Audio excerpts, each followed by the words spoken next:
And welcome to Real Talk live streaming.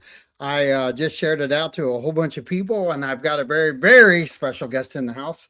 And actually, my wife reminded me of a little story about Commissioner Duval, and I'm sure he's going to continue to smile on the screen as I tell this. But I really first met David at the farmers market at Toledo Blade, and we Shop stood at local. Shop Local, and we stood, and believe it or not, I think we actually, if we calculated it out, we probably spent hours together over the time, because you were an avid participant weekly there, and you were there 4 or 5 hours a day every Saturday, Every Saturday. and in the post. So, I was talking to my wife about that, and she's like, "Do you remember?" And I'm like, "Yes." And she goes, "Make sure you tell David I got to shop more because he kept me busy." That's a good one. Yeah. So just throwing it your way, I guess you made me lose more money, David. You got to shop more. But we actually had some good conversations, and we were literally just having one a few minutes ago. So I'm going to kind of let you introduce yourself, tell everybody who you are. It's been a little bit since you've been on, but give your 30-second elevator speech. All right. My name is David Duval. I am 76 years old, and I am the District 3 Commissioner here in the city of Northport. I was born in Vermont, raised there. I was a U.S. Marine in Vietnam in 1968 and 69. I was a nuclear instrumentation and controls technician and then supervisor and trainer in my career in New York on Lake Ontario. I retired in 2005, and then in 2008, I got tired of the snow and I moved to beautiful Northport. And I spent time doing different things around the city, got interested in taking care of gopher tortoises. I got active going to city meetings, paying attention to what was going on. Spent 4 years on our charter review board. Then I took a little break. I had a little part-time job working for Allegiant Airlines, directing airplanes in when they landed. And then in 2024, I decided to run for office and surprised myself and actually won the seat. And now I have to deal with it. And that's my story. I don't think you surprised yourself, because you actually worked at it. Well, I worked at it, but I was really surprised. Nice. Nice. I'll leave it at that. I was just, I've told this story to many people. When the polls closed on election day, I had to go out and pick up signs. Polls closed at 7, and I was, all around the city. It was far out at, past Weldon Park. There was a polling location out there. I'm out there picking up signs. Started raining. I got wet. And all the way back from that western section of the city, I was concentrating, thinking about the words I would use when I called my opponent to concede. And then I walked in the house about 10 after 8, and I'm peeling off my wet shirt, and my wife was watching TV, and she looked at me and said, "You're leading." And I just looked right at her and said, "Leading what?" And just then my phone rang, and it was a lady I know, and she can be a little bit of a wiseacre sometimes. And she said, "Well, Commissioner," and I said, "Ha ha." Just then the phone rang again, and it was the newspaper, Mr. Daniel Fenton, and he said, "What have you got to say?" And once, this was the newspaper, all of a sudden it struck me, and he quoted me in the paper, because my reply was, "I'll be dipped." I was just surprised. But I found out, I surmised, put a few things together, and I figured out, how I got elected. And it was, the way I campaigned. The part, I was at Shop Local every Saturday morning, but one of my other main activities was 5:30 in the morning to 8 o'clock in the morning, Monday to Friday. I stood on a corner on Toledo Glade just before the entrance to I-75. And I watched literally thousands of people every day leaving the city to go to work. And those people were busy. They're on their phones. They're drinking their coffee. They're eating their breakfast. They're jockeying for position to get in a lane. That's a fact. And I really didn't think that they were noticing me. Yep. But after I saw the election results, I took one of my campaign signs, which was about this big, and I wrote over it, and I used blue masking tape to write "thank you." And at 5:30 the next morning, I was back standing on that corner. And that's when there was horn honking, windows were down, hands were out the window. I'm hearing, "Yay, Dave." That's when I realized those were the people that elected me. Those were the people that saw someone out working at 5:30 in the morning when they were going to work. And that resonated with them. I got a hint of that the day before when I was headed to the Mullins Center. There's 2 precincts that vote there. So I was going to stand by City Center Green on the traffic circle with my sign. But I had to get a loaf of bread for the house. And before I went there, I went to the Walmart grocery store across Price. And I walked in, and I got about 15 feet in, and this lady was walking perpendicular to me. She walked across, and when she looked at me, all of a sudden she just stopped and she stared at me. You can tell when people are staring at you. And I didn't know the lady, and I, quite honestly didn't know what to say. We both hesitated for about 10 seconds, and then she said, "You're the sign guy." Well, there you go. That's when I realized, she was one of those people that was out there every morning. And I said, "Yeah, I'm the sign guy." So people were watching, whether I realized it or not. Right. So the funny thing is, I'm gonna jokingly ask you. So smile a little bit when I say this. You were committed to do it. Do you feel like you need to be committed to what you got yourself into? Oh yeah. Oh yeah. I had, it was, and I, I did attend a lot of city meetings over the years, and I, talked, on a lot of different issues. And I probably, would have run earlier, but I saw the way things were going. I hesitated. I never filed my paperwork until the very last week of qualifying. And the reason I did that was I was hoping someone else would run. But as it happened, my opponent, Mr. Sias, was the only one that had filed. And there's just something about me that says it's un-American to have someone running unopposed. And it has nothing to do with Mr. Sias. It's just there are many countries around the world that don't have the opportunity to vote, to have a democracy, a democratic republic. And I was raised in New England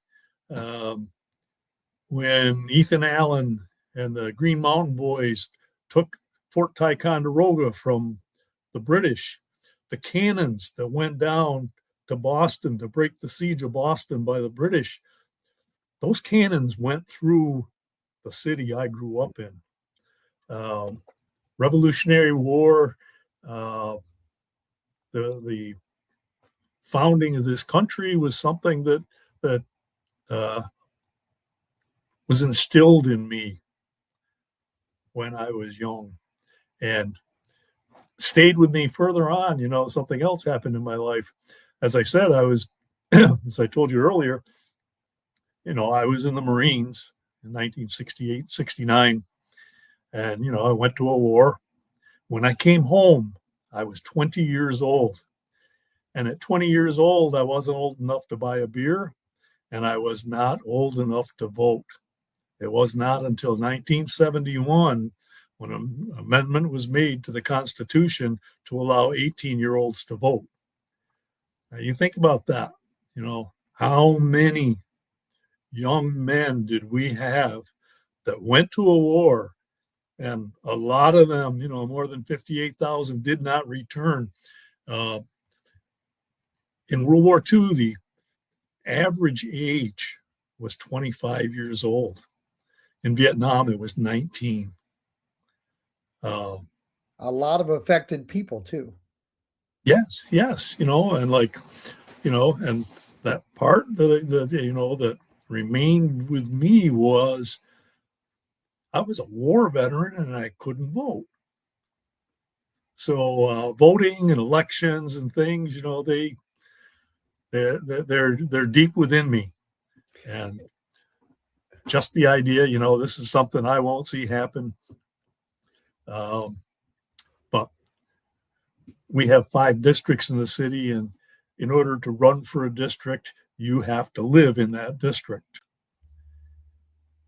And if only one person runs, there's 4 more districts. The people that live in those districts don't have the opportunity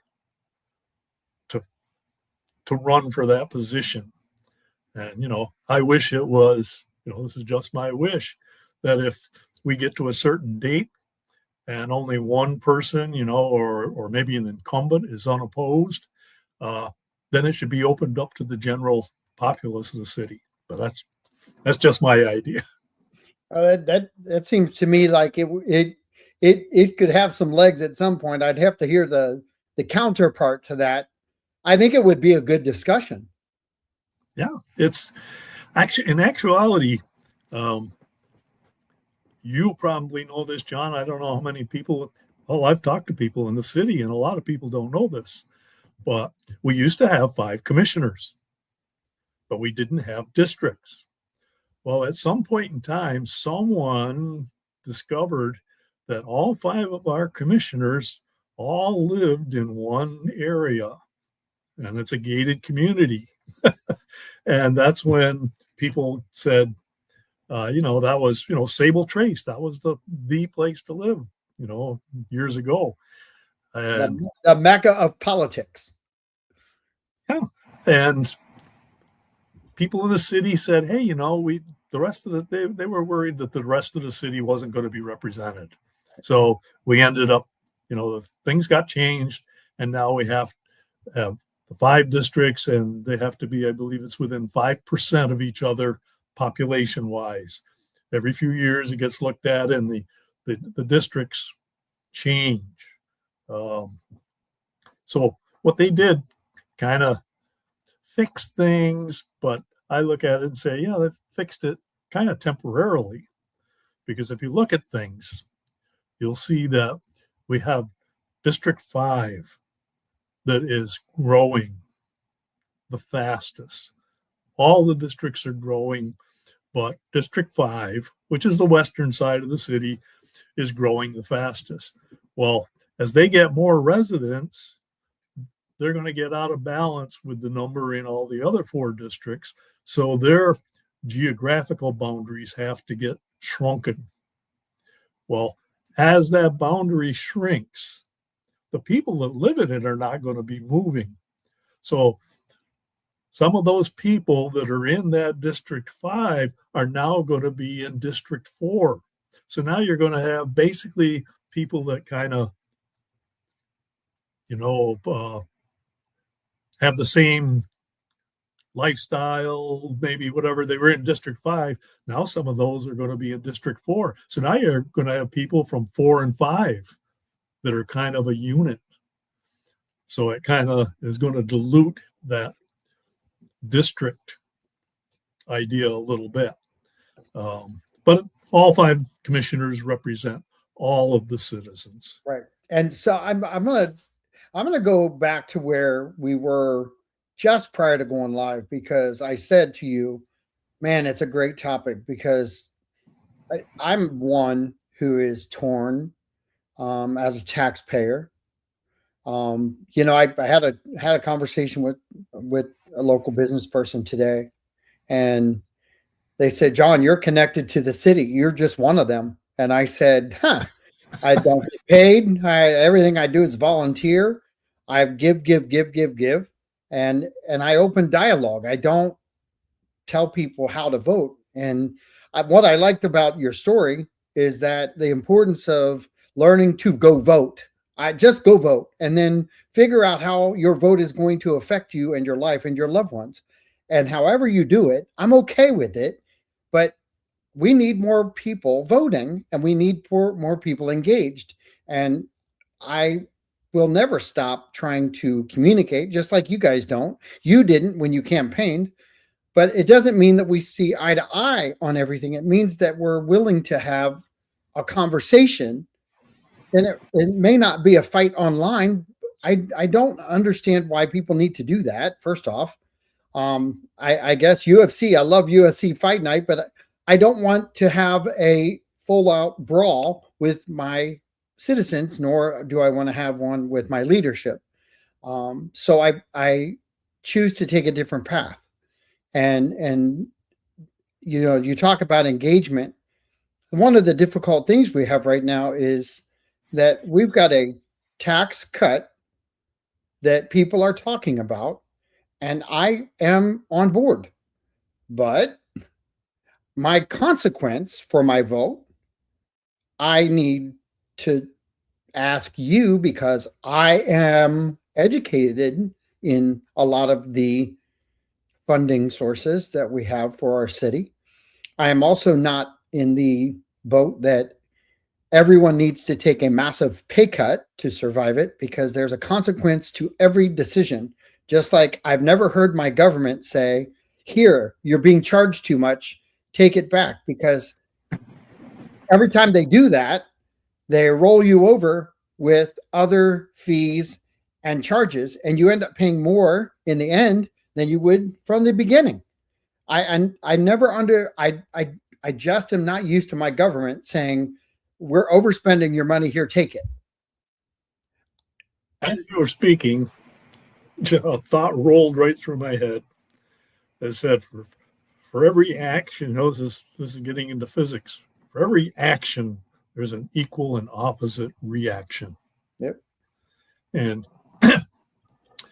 with, everyone is talking about this referendum item that's going to be on the ballot in November. Unless it gets stopped, there already is at least one lawsuit. But everyone is aware of it, and there's going to be a vote, and I cannot blame people. I was able to get online and there was an app online. You could actually figure out that if this passes, how much money you would save on your personal tax bill. Well, I own a home here. I do get a tax bill, and actually mine came out to, about $984 that I might save. But I have, that opposite reaction. If I'm not paying that $948, then what happens to the city that was counting on that $948. And it doesn't all go to the city, good share of our tax bill, goes to the school taxes, goes to the county. The city actually gets a smaller share. But if the city has less revenue because of this bill, then the city has to figure out, how does the city keep operating without that revenue? And there are various, basically there's various answers to that. One is, employees can lose jobs. Employees can take pay cuts. Services may get cut. As you said, government can give you something with one hand and take it away with the other. The fuel that city vehicles use still has to be paid for. If we don't have the revenue through property taxes, then there are going to have to be other fees. Services will get cut. And I was just reading something, before I signed on with you, and it was from the Florida League of Cities, and it said, the state law prohibits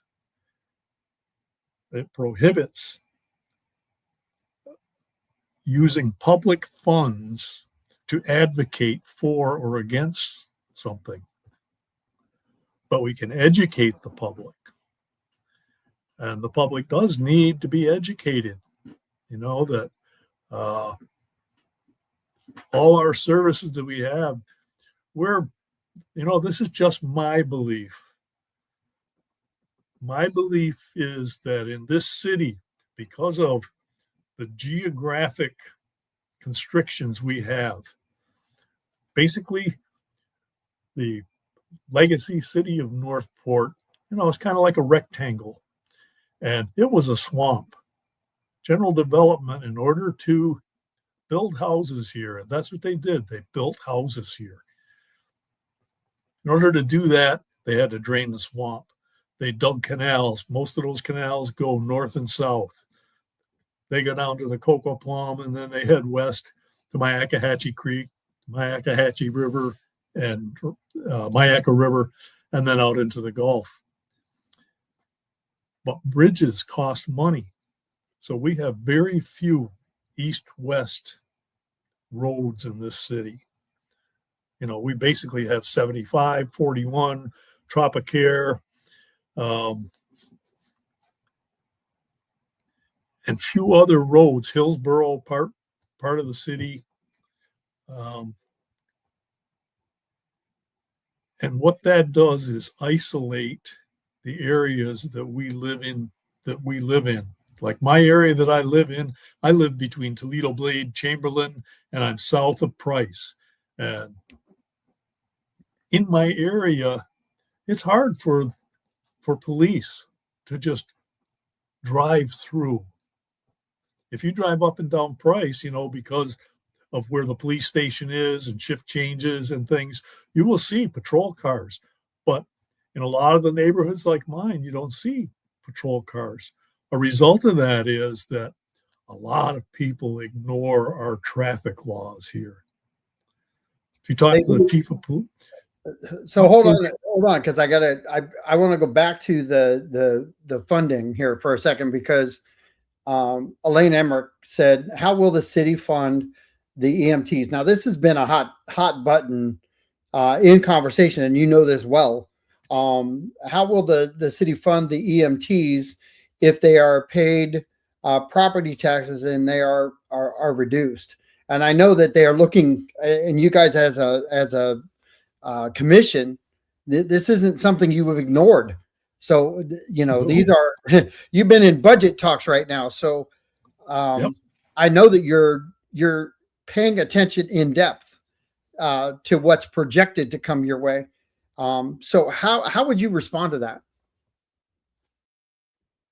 Those answers are yet to be answered.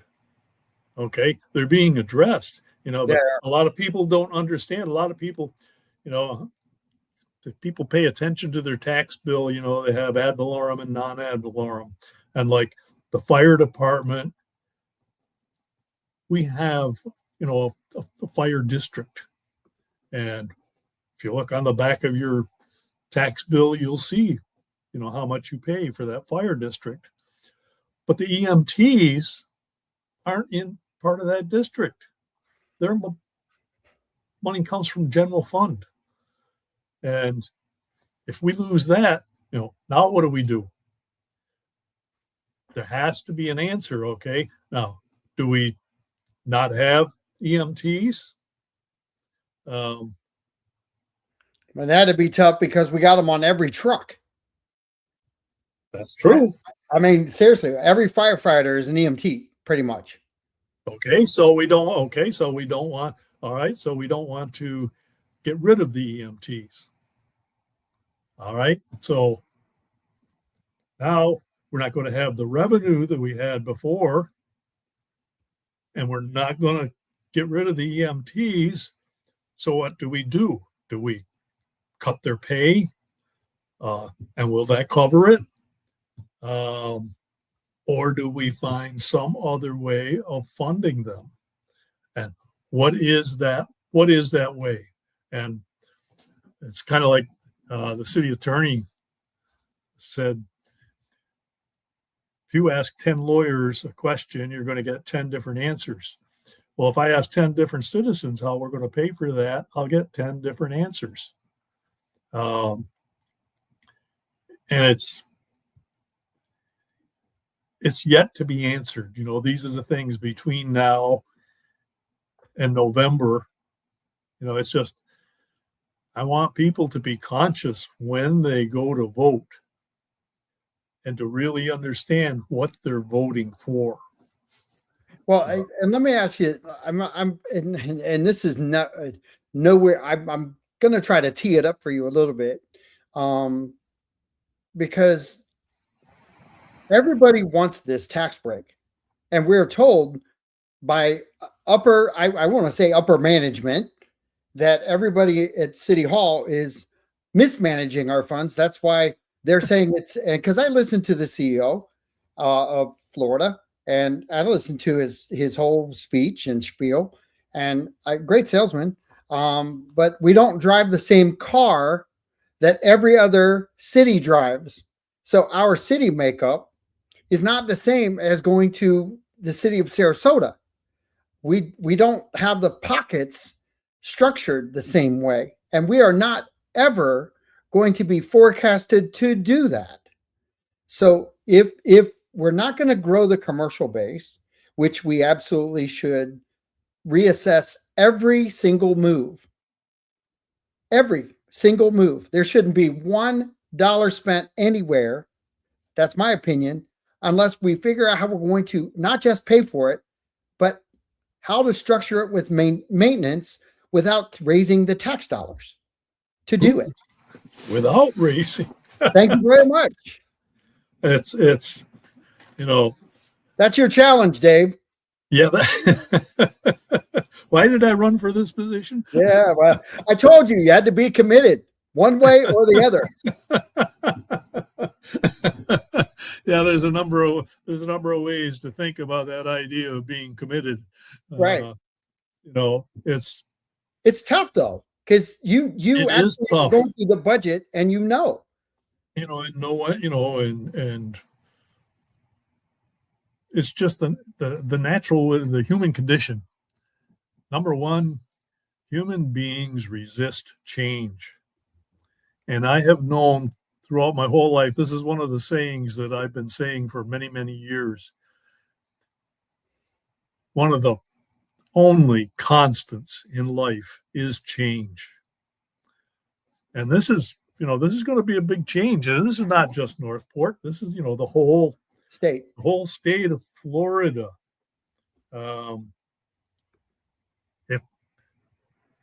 people listening, listen to what I'm saying, they're generally going to get the idea that, yes, I'm against this.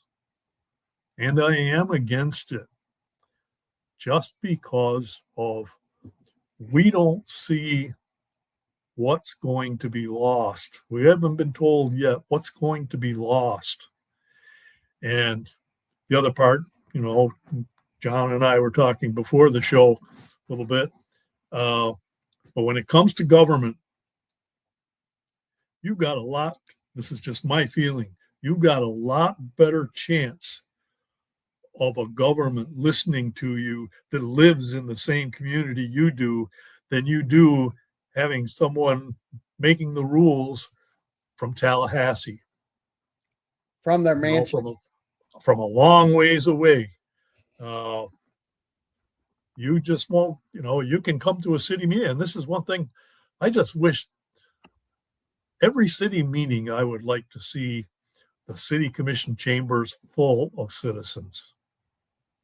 And I've seen it happen here in the past. When the citizens show up, they get heard. And it shows. There was one when the ULDC that got passed in 2024 was being considered. There was one part of it that talked about the new commercial corridors. Basically I'm talking Toledo Blade and Chamberlain. And there was part of it that said that this new commercial part and the new zoning part could go from those major roads, Toledo Blade and Chamberlain, could go a half a mile in.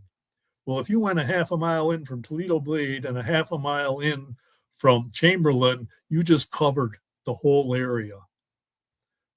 Well, enough people heard about that and enough people showed up at the city commission that instantly that part of the new LDC disappeared. That half-mile limit went away. And that's the result of people showing up. And that's what I wish people would do. On every topic. On every topic. Pay attention to what's going on. If you don't want things happening to you, pay attention to what's going on. Well, you know the funny thing, and I think we would both agree on this, that people always argue over fair and balanced. It's not fair and balanced. Well, if you're arguing over it and you don't know anything about the topic, that's because it's not fair and balanced because you haven't been felt at City Hall. Everybody, like arguing that I have too much contact with City Hall. I'm arguing that you don't have enough. Yeah. That's what you argued actually when you stood out there and told everybody, hey, I've been involved. I've been doing these things. I'm just advancing my cause into what I'm doing now as a commissioner. Yeah. And the things to see, like I was talking about, the geographic area here and police not being able to police this area properly. I'm advocating that we need more police in this city. And every time this is another topic that something I see every day. Okay. This is relatively new, but it is a big issue. E-bikes, the danger from e-bikes. Yep.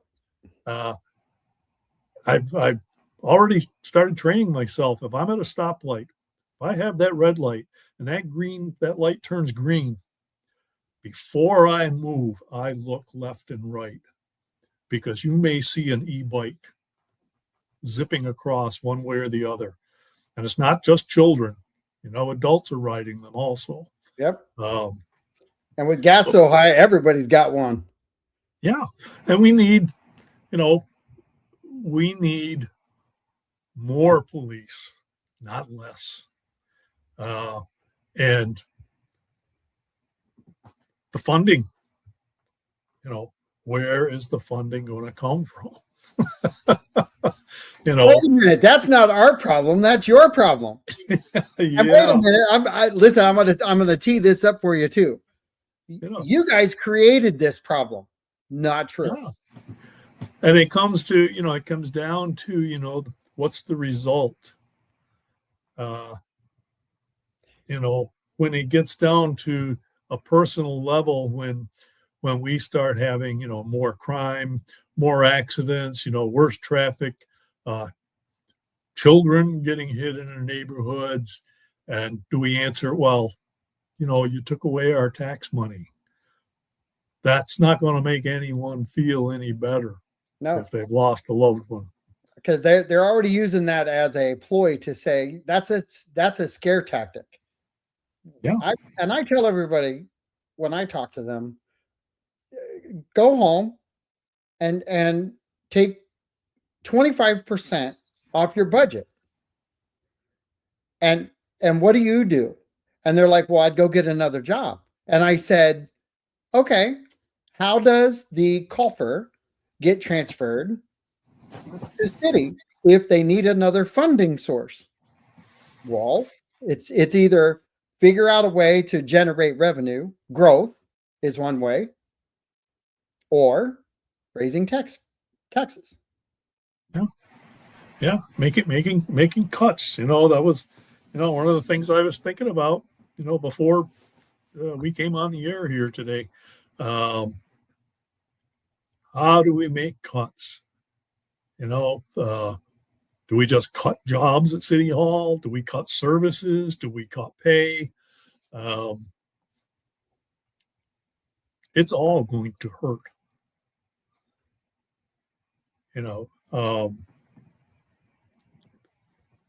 I've never I seen. understand what people, I understand, with inflation, the way things are going and everything, I'm very fortunate, myself, that I am a retired person, and I don't have a mortgage. But I look at young people that are trying, the rents.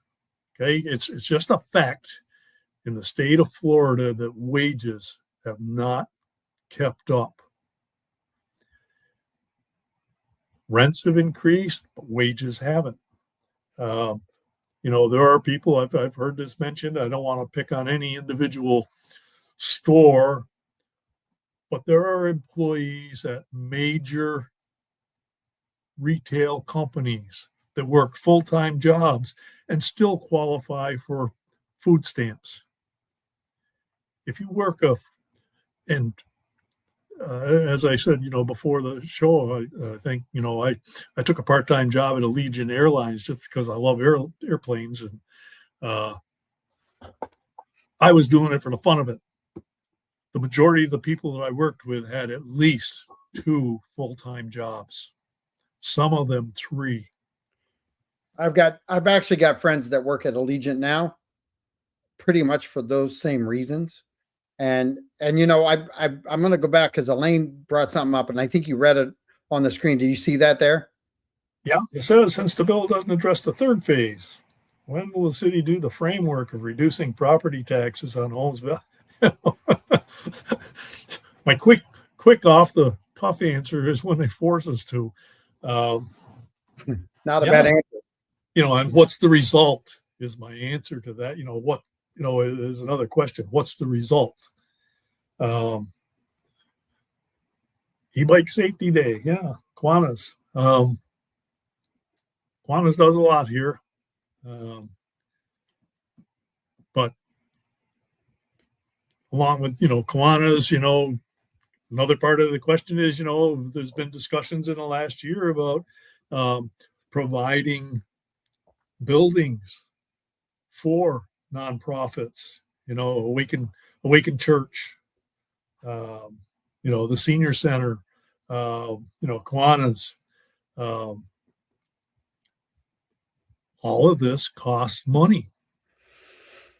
So I put Robin's comment up there. I'm maybe a little off on this. I would love to have some clarity on what she's talking about. But if you want to read it, maybe you have more insight than I do on that. Keep talking all they want, but until they reach and answer the questions of the working community, it's not going to matter. As I said before, I am for the working community. I've been talking since before I was in office, about lowering the tax on utility bills. Someone who makes, $150,000 a year and more doesn't notice too much the city's 10% tax on their utility bill. But for a young family, for someone starting out, that $20, $25 a month, that's part of affordable housing. You can have a house, but you also have to eat in that house. And I am very aware, of the fact that we have a variety of population. Some people are doing well.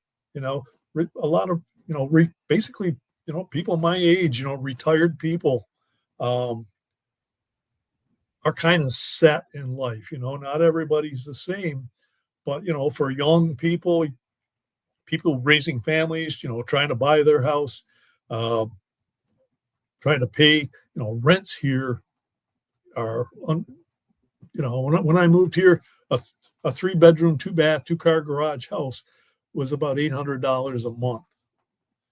You won't find one like that nowadays. Well, wait, you might, but it doesn't have but one room and no kitchen.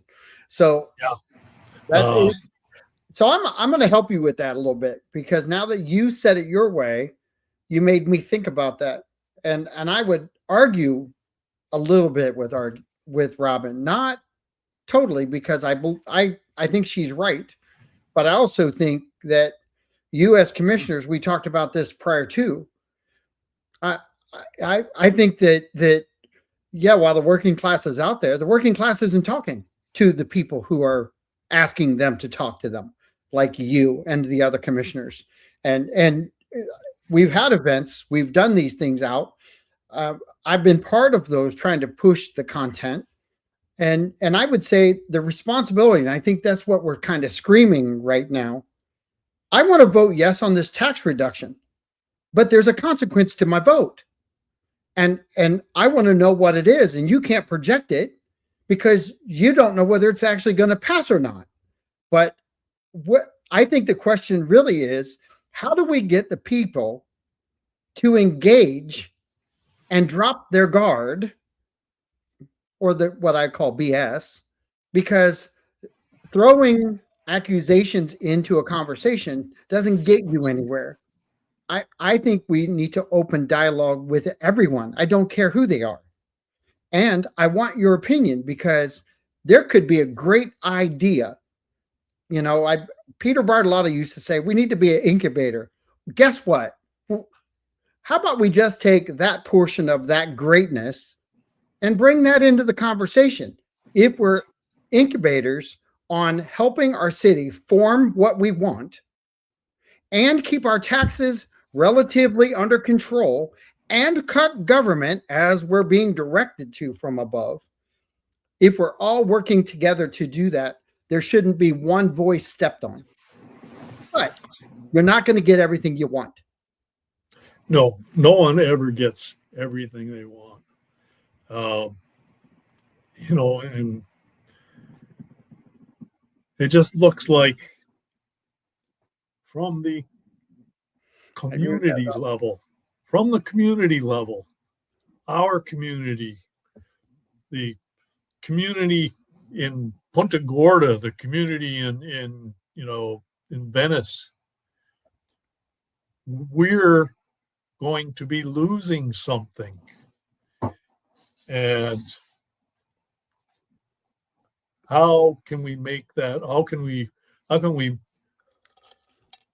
not just make it up, but make up for it? either in, are there things that can be and should be cut? I'll go along with that. Everybody's household budget has that. I could give you, my personal list, but everyone has their personal list on what you can cut. And it's just difficult to determine, and to get coalition as to what's good for everybody. And it's not a one size fits all. No, it is not. And what I want to try to avoid is fixing something at the detriment to someone else. That's a tough call. Yeah, it's a tough call. And I'm going to inject another personal viewpoint here. Per some changes in the ULDC, we had some zoning changes, and there's going to be some apartments built. And they're going to be built in areas that were formerly single-family residential. And to me, my personal opinion is one of the things it's going to do is going to be to the detriment of the people that already live in that neighborhood. These people bought homes in an area that was single family homes, and now they're going to have apartments in their backyards. I just don't think that any of our decisions should be to the detriment of somebody else. If can be avoided. That's just my personal opinion. And you think that you should be committed on what I asked you to do. I think you should be committed on what you just said. Because, if I was in your shoes, I think I'd be acting the same way. We don't want the demise of our city. And we don't want to be the reason that property values drop. Because I'm going to tell you, these are not these things that are happening. Everybody's screaming about insurance rates. Excuse me. At the same time, nobody's adjusting the insurance rates because there's a cause and effect to hurricanes, which, you've got to replace what you insure.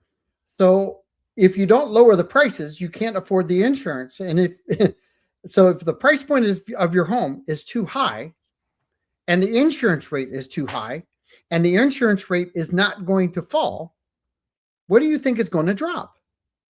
Yeah. The price of your home. Yeah, and then, there are some things that are beyond our control. One of them, true. You just mentioned hurricanes.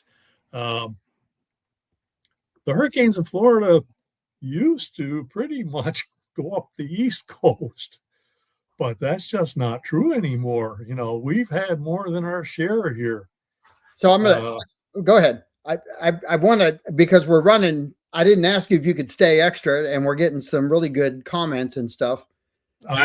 My time is free. Oh well, and my volunteer time is too. How about that?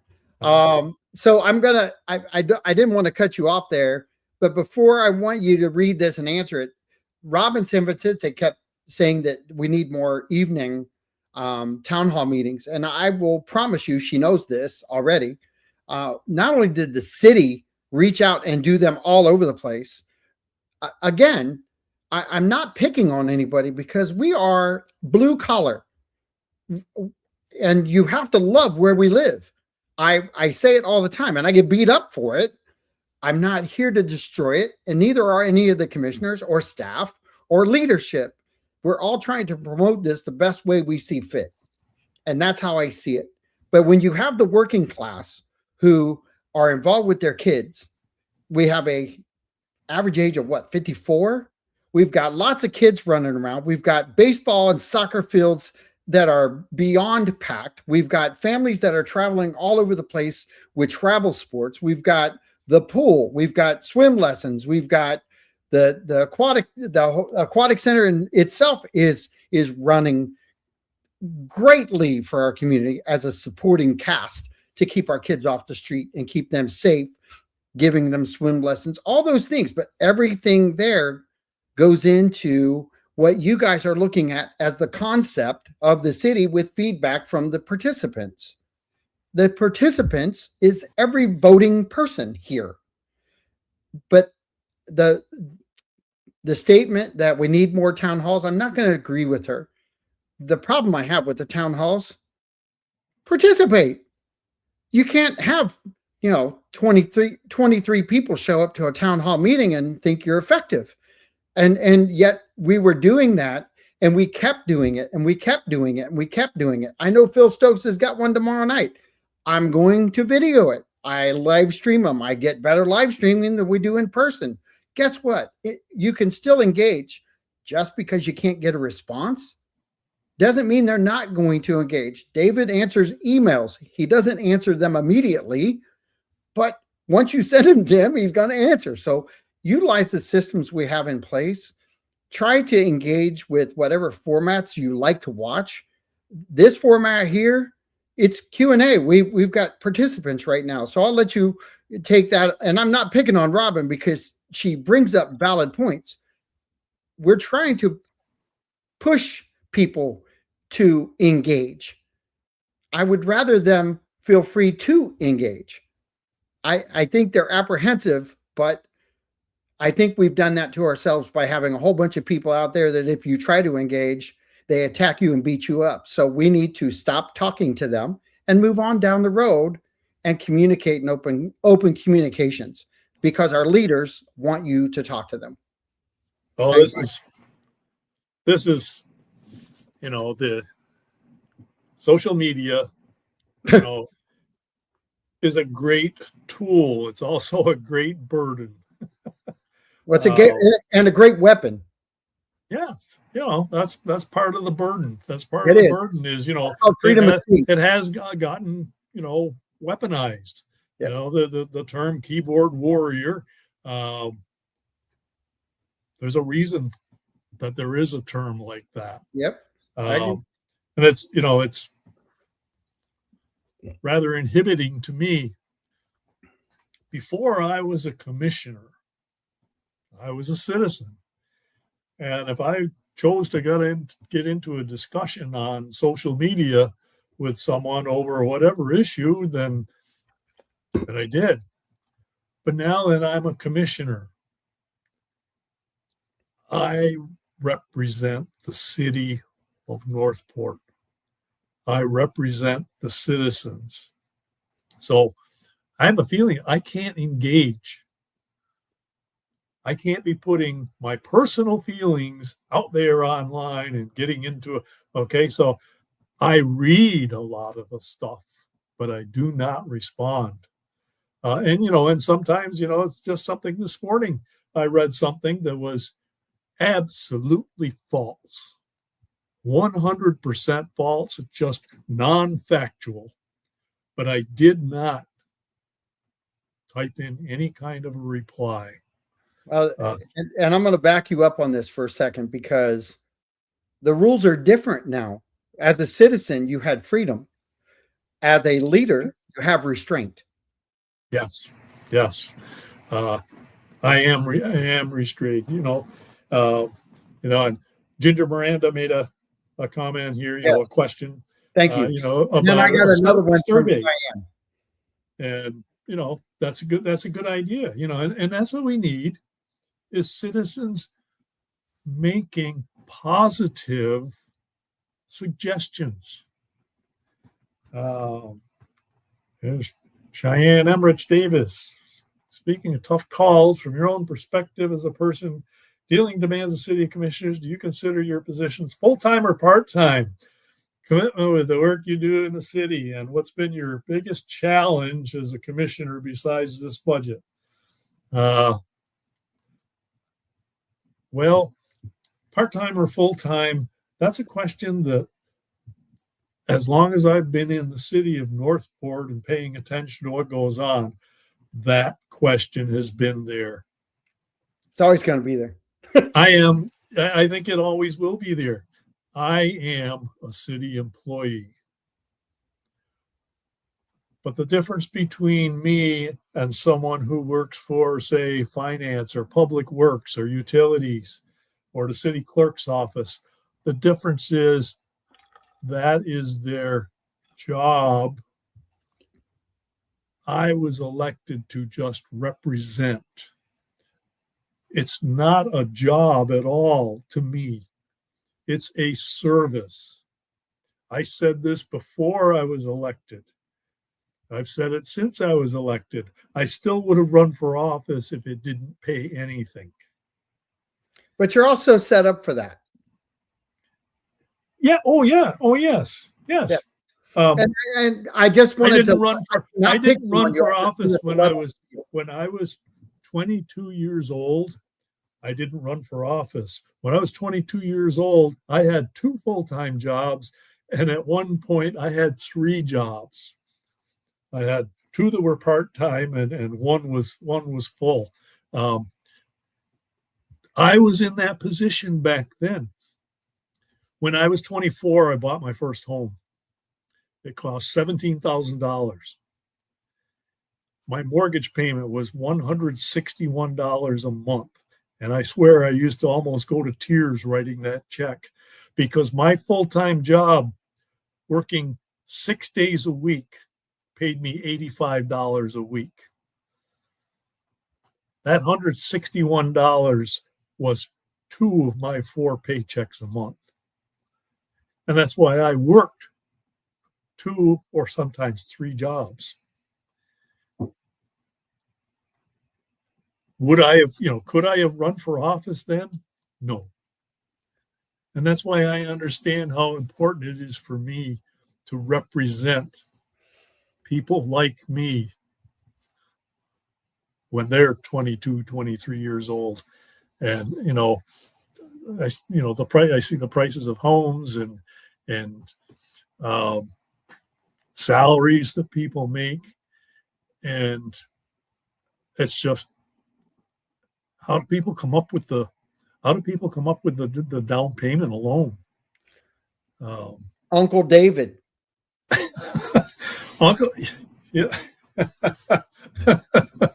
I shouldn't admit this, but yes. And it's true. It was at a different time, but I helped both of my children get into their first homes. But not everyone is fortunate enough to have Uncle David. Well, the nice thing is whether people realize it, and I don't really push real estate through these live streams, but there are programs out there that you don't have to have an Uncle David, but there is a program out there for a lot of first-time home buyers that help them into the home. The problem isn't necessarily that the down payment, it's operation. How can they meet ends once they get in? Because they still have to meet the criteria. And whether you are willing to, not you, David, but the listeners, the buyers, the people out in this world, things are not easing up. They're tightening up. And when the purse strings tighten from above, and I'm going to say this to you because I don't know the significance in the number, but you just went through the budget. So I don't know that people realize that our FEMA money reimbursement rate is not going to be the same anymore. So if we get hit by one hurricane, it's going to wipe us out. And we've got to prepare for the second one. Gosh, we've never been. Oh, wait, we were in that position. We potentially were going to have 2. That second one wouldn't have wiped us out before, but we also had funding that would have been replacing those things over time. They've now cut that. So daddy above us is not just cutting your taxes for you. He's also cutting the cities from being able to get reimbursed. Those are the ways that city go broke, with having to pay for everything at the lower level with no revenue streams. Yep. Which brings us right back to this upcoming referendum. FEMA getting cut from above, not from here in the city. Okay. And those funds being taken taken away from city government, that's a mandate from above. What are they going to do to fill in that void that those monies have been providing for? There's nothing in the bill. They don't have anything. And we're asking citizens to be solution oriented, and no one above us has been that for us. Yes. How much control do we really want them to have over us if they're not doing that now? That's what the whole issue boils down to for me, is with a city manager, with city staff, with city commissioners, you have local control. And in the past few years, everything coming out of Tallahassee is taking away local control. Home rule is going away. And it's not the money per se. For me, it's that control is moving away from where you live. People can call, there's a number of citizens can tell you that they have called the city clerk's office, gotten in touch with the city clerk's office, or just sent an email to myself and said that I want to talk to a commissioner. And just for myself, I say, look at my schedule. If there's an opening there, then sure, I'll meet with them. And I have done that. I have some citizens that come to my office on a kind of a regular basis, maybe once every other month or so, just to see how things are going. And I just don't think that citizens here in Northport are going to have that kind of access to anybody in Tallahassee. And now you have bigger players that have wider pockets and larger voting bases that influence Tallahassee differently than we do. Yeah. And that's the thing. That's what people, I understand. People are going, it's been said many times, people are going to vote with their pocketbooks. And I agree with them. Yeah. There's a consequence. But you have to really look to see if that money that you're now going to put in your pocket is not falling out a hole in the bottom of it and going somewhere else. Remember all these places, David, on your birthday, they say, come in, get your free ice cream after your meal, and you take 15 people in to eat, and then you get your free ice cream, and everybody else buys ice cream, and everybody else buys a meal, and the bill's $350 when you leave. Now it's like $750. But what did they do? They gave you something for free while they were taking it out of your wallet. Yeah. I'm telling you right now, you should be very, very leery of the ice cream that the government is trying to give you back. Yeah. I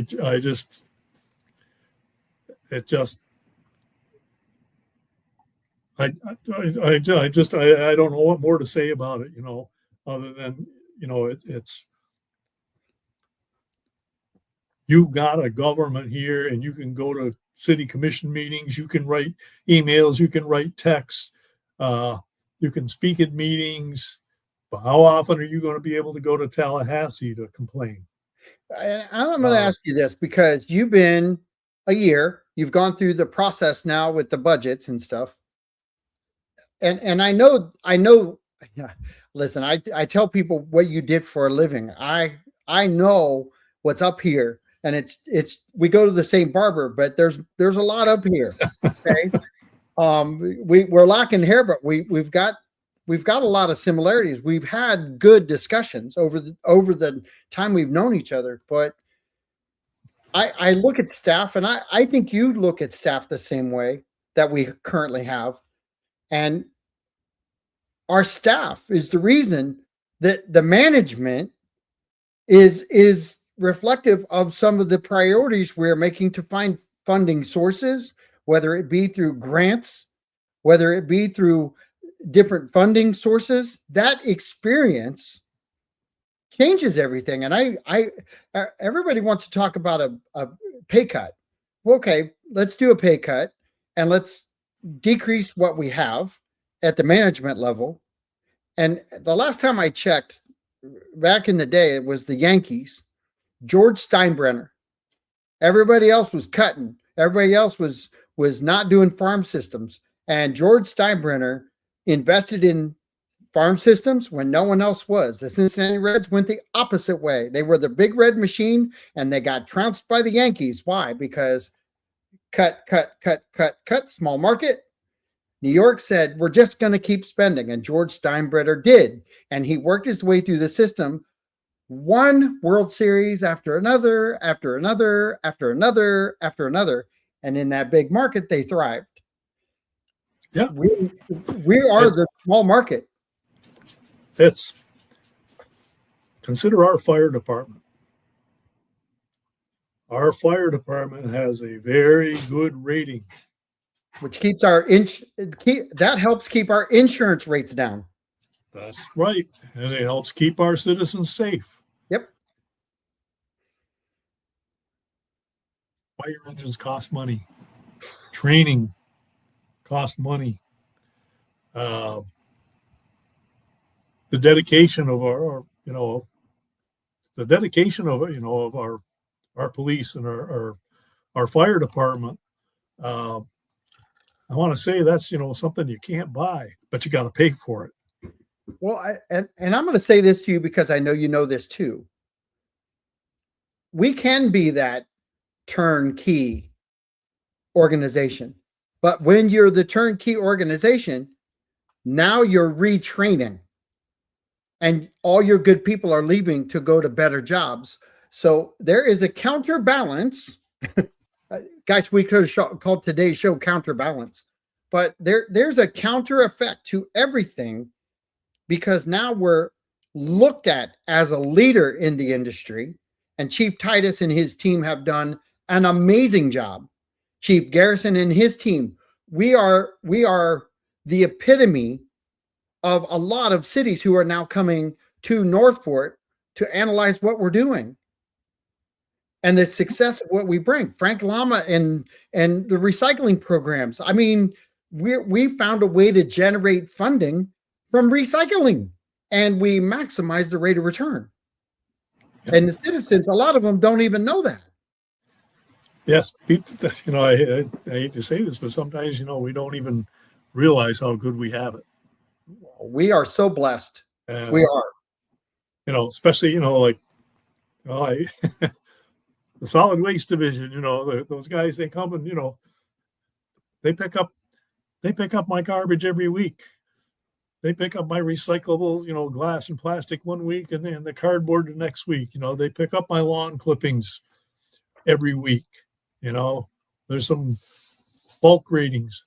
I can even, and, this is just something I still do. I change the oil on my vehicles by myself. And I mark the empty oil containers, used motor oil, and I put it out there with my recyclables, and a truck stops and a gentleman gets out and he picks it up and they take that away. and the cost each year compared to a private firm that has to make a profit, Yeah. I got no complaints. No. And I, that's a great segue, because the fact that we have what we have, and as a citizen firsthand, the quality of service that we are getting. You also now have been a commissioner and are going through this. I'm going to ask you maybe a little, this might be a tough question, but I don't want it to feel that way to you. Okay.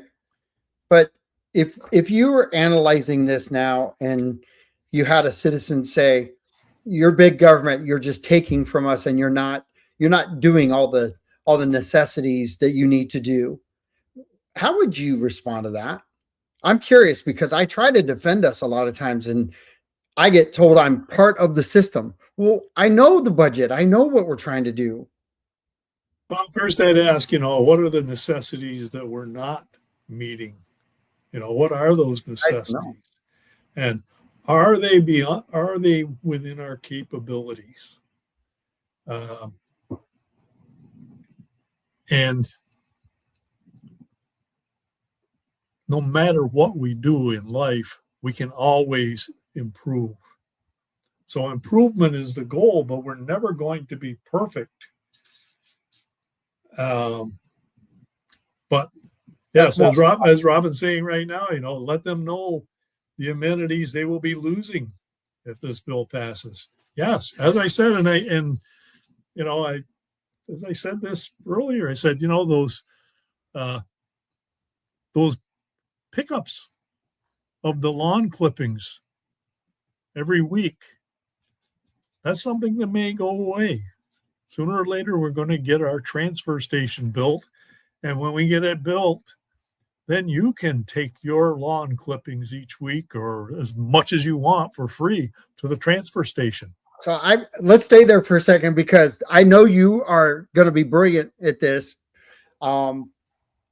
The voters voted that down, and they voted it down not because they had knowledge. They voted it down because they didn't understand the tax dollar savings that you guys were trying to get done. And it's how ironic, how important does that look today compared to last year? Because we're talking about what we're losing, and that was how to save tax dollars, not spend it. It was upfront expenditure, but gosh, our recycling program has a station, and we save money and we make 400,000. This transfer station is not going to do that, but it's going to save the expense of trucks going up and down the road, which is going to save tax dollars, tax revenue. This is what it was so frustrating to me that particular issue got voted down. Because when I moved here, every single school bus, every single school day came from Sarasota to Northport, picked up the kids, brought them to school. At the end of the day, picked up the kids, brought them home. And then every one of those school buses went back to Sarasota every night. Now, if that was your personal vehicle and you could park it here, wouldn't you do that? Well, someone, I presume it had to do with the Sarasota County School Board, because they do run the schools.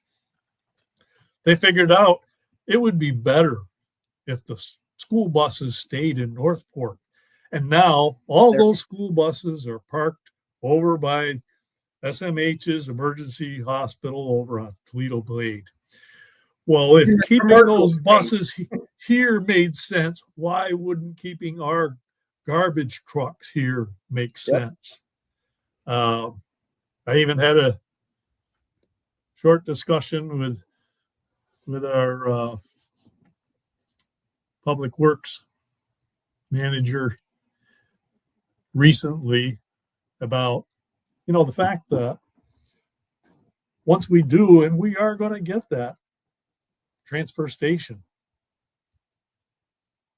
once it gets in operation, well, the trucks are going to, in my neighborhood, it's not that far over to where the transfer station is going to be on the east side of the city. But then we have the west side of the city. People are thinking in advance. Someday there's going to be, some of those trucks will go directly up to Laurel Road still.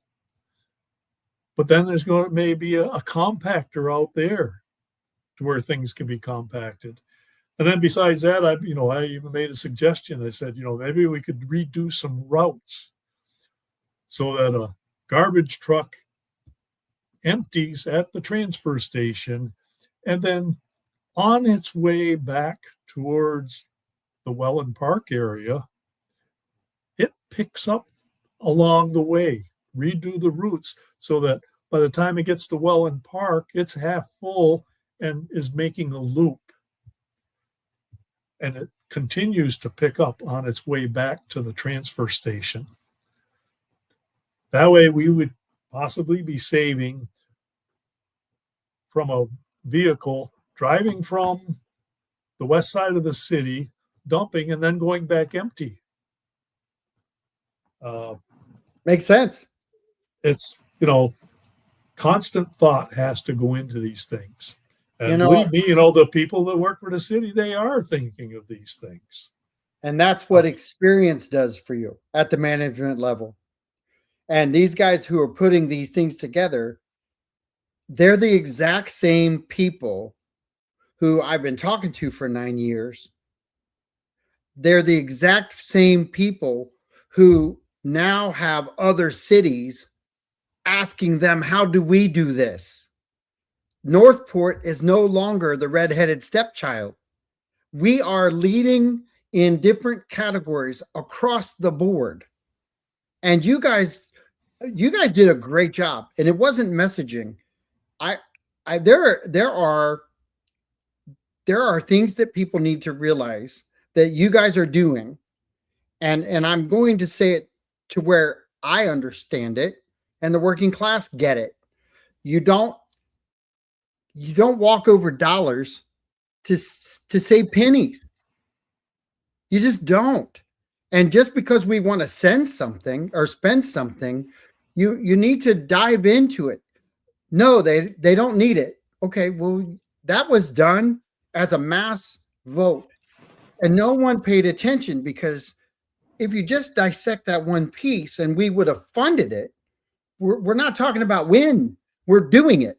And so what are we doing? We're actually saving our truck wear and tear. We're saving our tax dollars.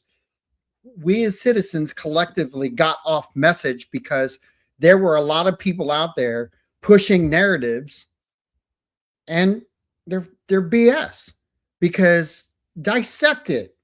I don't care how you vote on everything, but if your answer is everything's always a no, seriously, stop agreeing with them. Start dissecting it yourself. Take some responsibility of your vote and look at what the cost and effect is.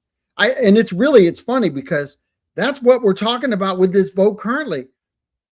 What's it going to cost you if you vote one way or the other? And what do you want the solutions to be if it passes? And this time, it's statewide. It's not a city vote. This is statewide. This is an impact that we don't know how it's going to affect any other cities. And I know that you know this, and I just want you to explain it. What roadmap did they give you for success? Did I just ask it the right way? What you did was, you gave me an opportunity to reiterate something that I have seen in the last year and a half that I've been a commissioner. And there's two words that explain it all: unfunded mandates. We're good at that. Tallahassee says, do this, but you figure out how to pay for it. Yep. Yeah, you do this, you figure out how to do it. And this is just my personal feeling on this issue, is that we're just being given a mandate and there is no explanation how to implement it. None. It's just David, we're making the rule and you figure it out. and I'm going to say this because people need to hear this too, because we have a group of people who think our commissioners are going to influence the stop of plumbing the city.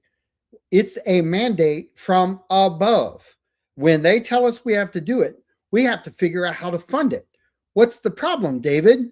We have no funding sources. Yeah. They're going to give you the rule. They're going to give you the instruction. It's like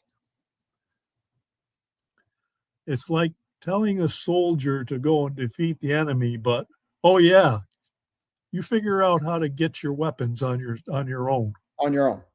Exactly.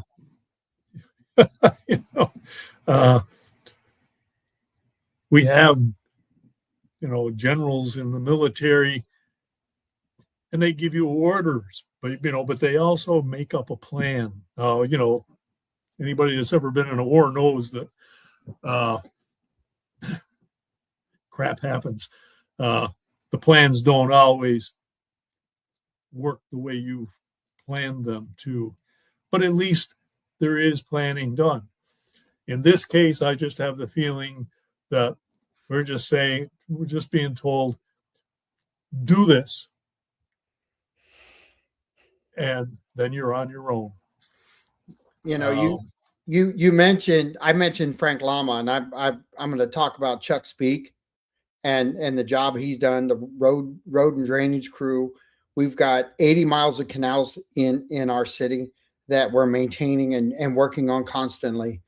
And we have things in this town that other communities don't have to even pay attention to. And our experts in the field are not the citizens. Some of them are more informed than others. I agree 100%. But the experts, we have them. We actually have them now, and they're our management team. And it's our responsibility to listen to them and not, I don't want to say you never can fight back, but you fight back with understanding, is there a different solution versus they're just wrong. We have got to come to an understanding that this dialogue that we're having right now, everybody can have it with you. There isn't anybody who can't go to City Hall or write you an email that you're not going to engage with. I went and had coffee with somebody who absolutely loves to destroy me, and I just want to tell him thank you, because I know who he is, and it's okay. But I also told him it's his agenda. If I'm your target, bad shot. I'm really not. I don't have any leverage to fix the original problem that you had. I don't have a vote at City Hall. I have a vote in the city, but I'm not representation. So you are representation. Our other commissioners are managers. And when we collectively go into the community, and I say we because I do a lot of filming and I try to help,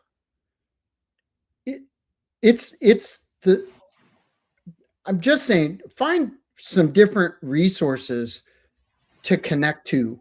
And just because you don't agree with somebody doesn't mean that you disagree with them on everything. You have to find, which is a very tough thing in this world right now, some common ground to absolutely force our city to adapt to whatever's going to be fed to us from above to survive. And in the best fashion that we can have it in what we envision as citizens. So if you don't get involved, gosh, at a buffet, let me go get your plate full of what you don't like. I'm asking you to go to the buffet by yourself and bring your plate to the table and let's discuss what you got.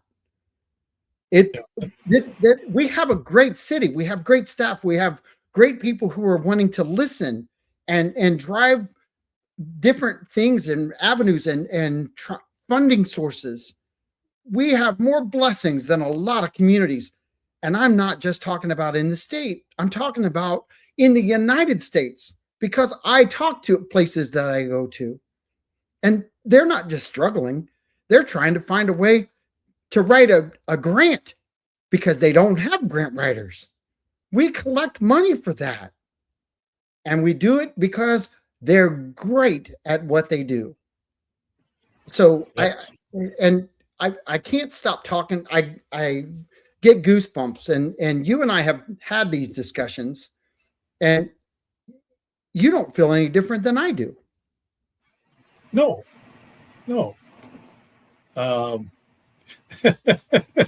I've, some of our commonality is, besides the barber, is, neither one, you're still a young gentleman compared to me, but I hope I look that good when I get your age. We've been there, that's the deal. And I just cannot emphasize enough for people to get involved. It's the best thing you can do for yourself is to get involved. Yeah, I agree. Here's a big long question for you. Yeah, I see that. Well, could the station possibly generate funds by taking the yard waste given to the city and recycling it in a way that we could make our own mulch and compost? And then right away, I'm thinking, okay, gee, maybe eventually it offers an option for city to buy a cheaper cost than major company, making something from nothing, that's a good idea.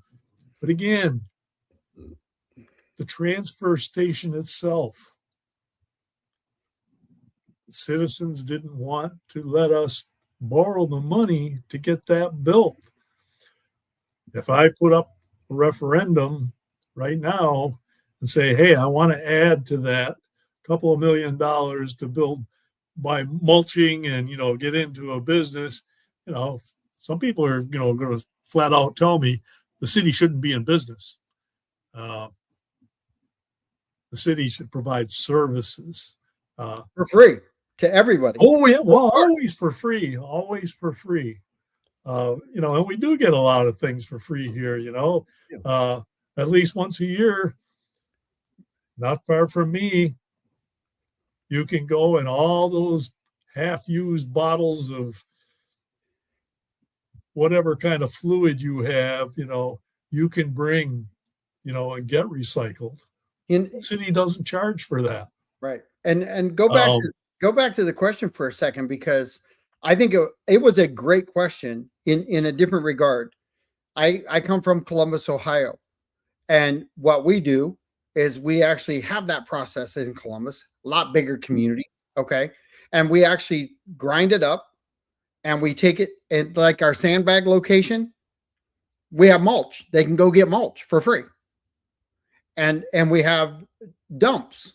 Well, gosh, doesn't the county have a dump site? And I believe you can take your trailer there and you can get all the mulch you want for like $15. So we can cut costs. We can do all those things, but we're already working within the system that is provided to us. And I think, and you may agree with this, that the reason the transfer is so valuable to us isn't for money generation. It's actually a cost savings, because it's much easier to load a semi truck full of stuff and debris and get it out of here than it is to run our trucks up and down the road, pay a driver, pay wear and tear, stand in line or sit in line because there's 40 trucks ahead of you to get in. So we're actually working directly with the county, and I don't think we talk about that nearly enough either, because we're actually lessening the burden on the landfills by what we're doing. True. And so we're saving not only our community tax dollars, but we're helping get other communities who don't have resources like we do to get their trucks through the system and to get it all done. So there is a cause and effect for every decision. That's true. And that's where, we've mentioned the transfer station a number of times here, and I want to be able to give both sides of the story. She's got another follow-up. Let's see, but do we spend money on much? Correct. I'm saying we have to think outside the box, make up for the services, but maintain and grow at the same time. That's my point, just opening conversation. Yeah, I say it's a great conversation to have. I agree. As John just explained, there are communities that do have mulching stations. But in our case here, right now, at this time, we're talking about losing revenue and the ability to pay for something new is going to be a hard sell. It was a hard sell before this. It got voted down. Yes. Yeah, that got voted down. But we need voices like Cheyenne, because Cheyenne is the younger generation and she's looking at these things through a different lens. So you talk about the young generation and what they're going through. She is that. She is a mom. She is looking at the future. She is looking at where she lives as a place that she wants to be. And while she's got two parents who are one in politics and one possibly getting started in politics, this is great to see something like this developing, because the answer isn't no, we're not listening to you. The answer is great conversation. We got to figure out how to get people on board totally. And having her involved and others that she can bring to the table is exactly what you want. Because if they're involved and they're seeing what's there, these little things that start these processes, like the transfer station, get voted in, and then you can build on that. Yes, and it takes people to get involved, like Cheyenne, making the suggestion, okay? Getting people involved in something. The more people in our community that are involved, the better our results are going to be. Absolutely. I agree. From any walk of life. As much as I want to see good for this community, if I make every one of the decisions, there's a good possibility that I can make a mistake somewhere along the way. Never. Yeah, I wish that were true. Hey, we got crystal balls up here. We know every decision. But when I have, if I have that input from those citizens that I represent, they do have,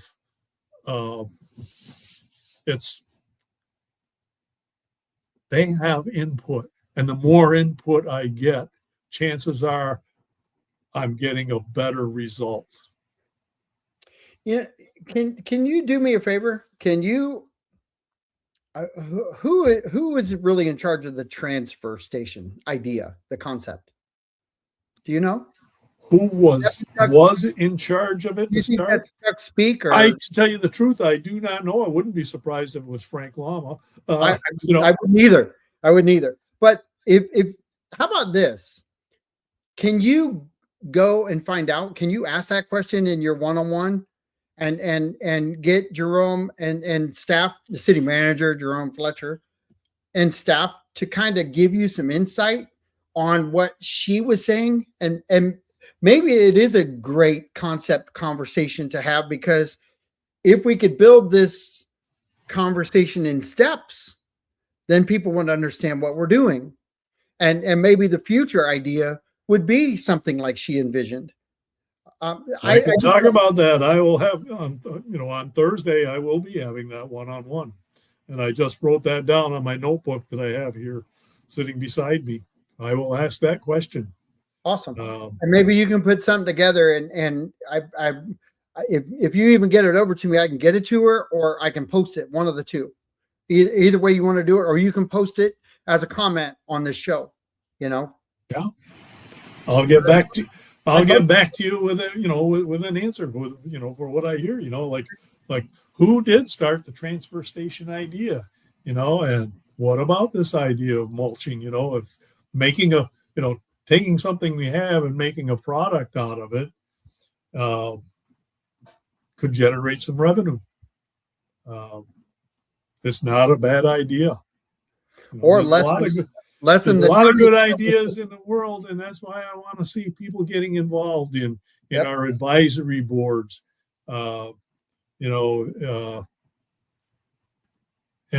running for office. We have 2 offices coming up for election this year, and I believe we have 2 candidates for each of those. We do. And out of, if you go by districts alone, you could say that we're near 100,000 population. So if you take the 2 districts, well, that's approximately 40,000 people combined. So 20,000 per district. We've got 2 people out of 20,000 in each district that are willing and able to take on the responsibility and run for office. I'd be really happy, and that's not to denigrate any candidate. I'd be really happy if we had 4 or 5 people running for each office. Man, I think that would be a record. Yeah, it would. But in some places, back in my hometown, they have aldermen, not commissioners. Same job, Yep. just different name. And recently, I just happened to read about, one of their elections. They had 8 candidates, and I was amazed. And maybe it's, why do they get 8 candidates and we have 2?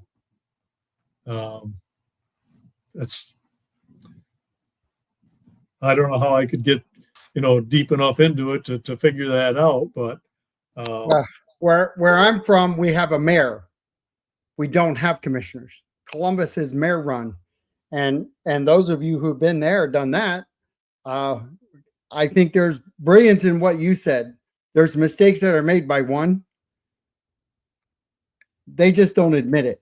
It's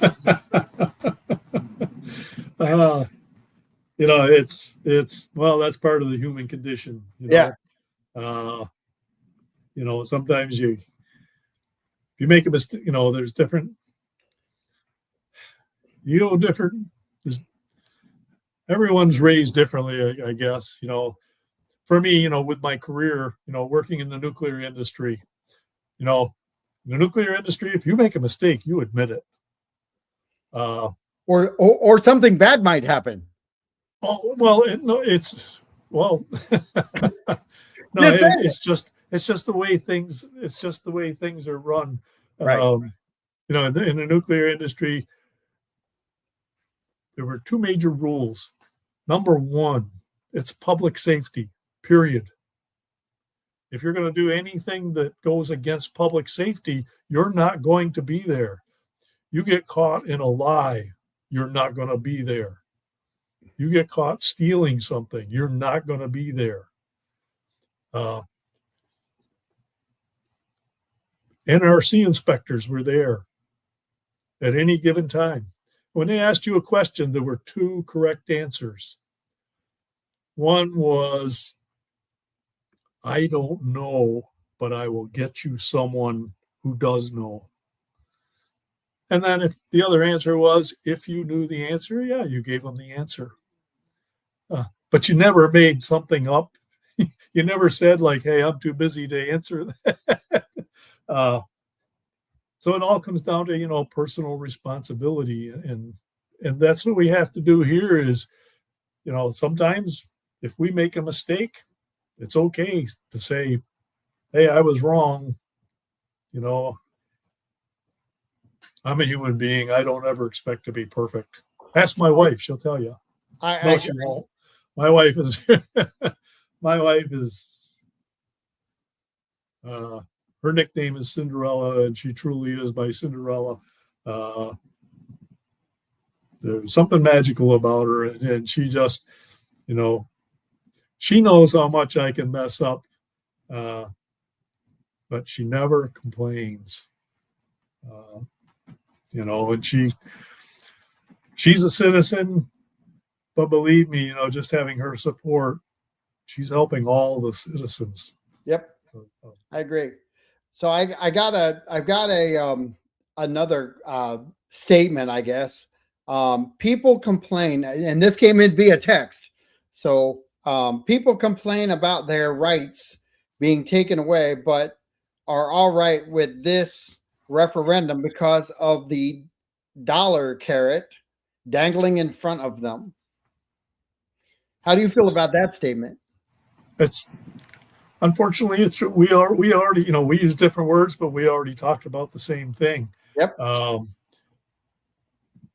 People, what I said earlier, people vote with their pocketbooks. And, you know, people are looking and saying, hey, I can cut my tax bill. So yay for me, and the heck with the rest. And that's what it comes down to. We really have to look at the results of this, you know, what it's going to be. And from up above, they're not telling us what the result's going to be. Well, and I'm going to say this, and I know the playing field with the taxation that's happening with the property tax, that playing field is level. And I mean this in the regard that if you're buying a more expensive house, it means you can afford to pay for things. Yes. If we have to go to different funding sources than that, doesn't that tip the hands of the low income or lower income people to pay exactly what the $1 million home might pay? Yeah, that's, you know, that's called regressive taxation. Hey, I would just let you drive the ship. That's, you know, that's what I talked about with, you know, with the tax on the electric bill. And unfortunately, you know, if we lose one funding source, we're going to have to find another funding source. And it's going to, if you take $1 out of a millionaire's pocket, you know, you might not notice. You take $1 out of a young, new working person, you're taking something that they're going to notice it. And things like, you know, like right now we've talked about, you know, services and things. We have quite a few retired people in this city, and a lot of people have in their homes, in the ceilings, some battery operated fire detectors. Get in touch with our fire department. They'll come change those batteries for you. No charge.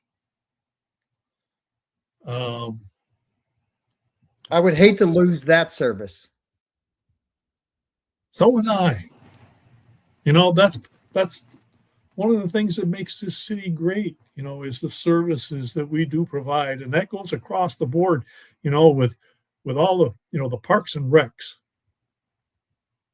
The opportunities, the things we have in this city, you know, from boat ramps on some of the canals, you know, to the walking trails, Warm Mineral Springs, you know, the aquatic center, you know, all of these things cost money, you know, but this city provides them. This city, there are more things to do around this city.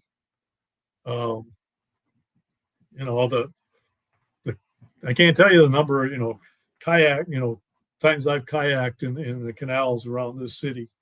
It's just, this city just has a lot going for it. And when people just sit and say, you're trying to tax us to death. That's just not true, and I occasionally read the little comments that say, like, we're trying to line our pockets.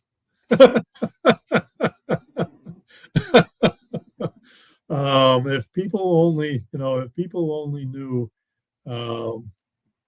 it's just, matter of fact, I just filled out my Form 1 earlier today, about what my financial things are. These are public records. People can look them up. I'm not getting rich. I'm rich living here. You have all that dark money coming in, don't you, David? Oh, yeah. Listen, if somebody's out there using that term, yeah, come up your communication list or educate them, because if people do the brain cells that they're using aren't real high. Yeah, if people do the truth, in actuality, just, this is, I actually heard, well, I really shouldn't say this, but I've been known to donate quite a bit of excessively. Sorry. Yeah, I have made some donations since I've been in office. I don't have to get into the particulars, but I certainly, I don't know where, I can't speak for all the other commissioners, but I just don't know where all these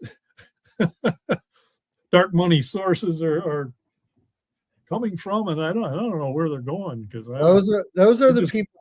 These are the people that we're talking through to get to the other ones who have some common sense in their head. Because if you were all doing that, the documentation wouldn't be their voice. It would be documentation. Because in today's world, I got to tell you, if you were to do any of those things, and they're not targeting you, they are targeting others. I've been accused of it. Okay, I'm a real estate agent who volunteers to do this, and I'm taking dark money. Moron, not happening.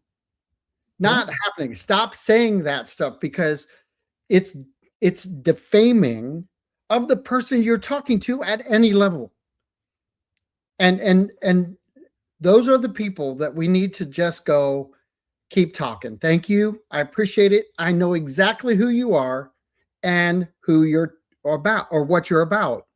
I do want to hear your voice, but can you bring something with some solution orientation versus the degrading of an individual? Yeah, that's the thing, for people to bring in solutions rather than complaints.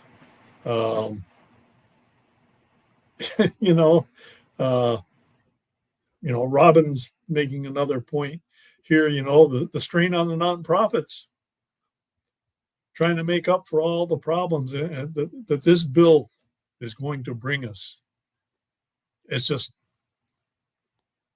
it's going to be horrendous. And last I checked, the city of Northport leadership doesn't just count on them, they lean on them for the citizens of Northport, and they try to help them where they can. But these tax cuts, they're brutal. Yeah. Brutal. And even this reminds me, this is another thing that, that I've long thought about. And here we are facing this possible great loss of revenue. And yet the director of our social services just brought us a presentation in the past week or so of possibly coming up with a community of basically what they used to be called as tiny homes to help out our homeless population, to get people. How about our first-time home buyer? Yeah. Yeah. She gave us a bunch of material, and these are things that, that the workers for our city are trying to do for the benefits of the citizens. And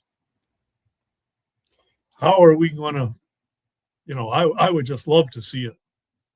I think we should take that dark money and start buying some of these things.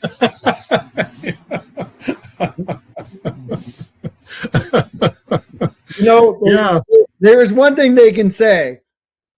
We're laughing about it openly. Yeah, it's